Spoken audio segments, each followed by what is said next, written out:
Hello friends, তোমরা কেমন আছো? আশা করছি তোমরা খুব ভালো আছো। তো দেখো, অনেক দিন ধরে কোনো কারণে অনেক দিন ধরে ভিডিও আপলোড করা হয় না। তো তোমাদের সাথে আজ ভাবলাম সোয়াবিনের তরকারিটাই শেয়ার করি, কারণ আমি এটা আজ বানিয়েছিলাম নিরামিষ বলে। তো আমি সেটাই তোমাদের সাথে শেয়ার করছি।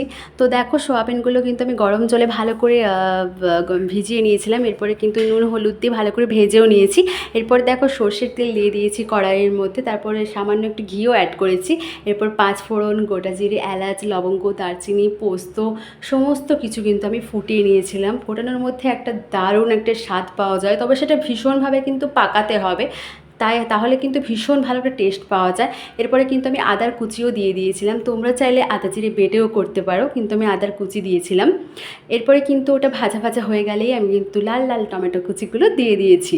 এরপর টমেটো কুচিগুলোকে ভালো করে নেড়ে চেড়ে নিতে হবে। নাড়া হয়ে গেলে কিন্তু আমি অ্যাড করব নুন, চিনি। নুন চিনির মধ্যে একটা দারুণ একটা ব্যাপার আছে, যাতে টমেটো কুচিগুলোকে দারুণভাবে ম্যাক্স করে দিতে পারে। এরপরে এটা দেখো, কত সুন্দর নুন চিনি দেওয়ার ফলে একদমই মিলিয়ে গেছে।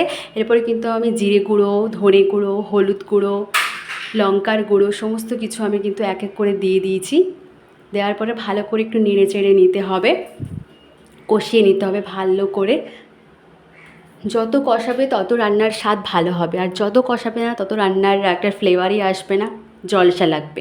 তাই ভালো করে কষিয়ে আমি কিন্তু সামান্যতম একটু জল দিয়ে দিয়েছি, যাতে সোয়াবিনের আলুগুলোকে কষতে আমার সুবিধা হয়।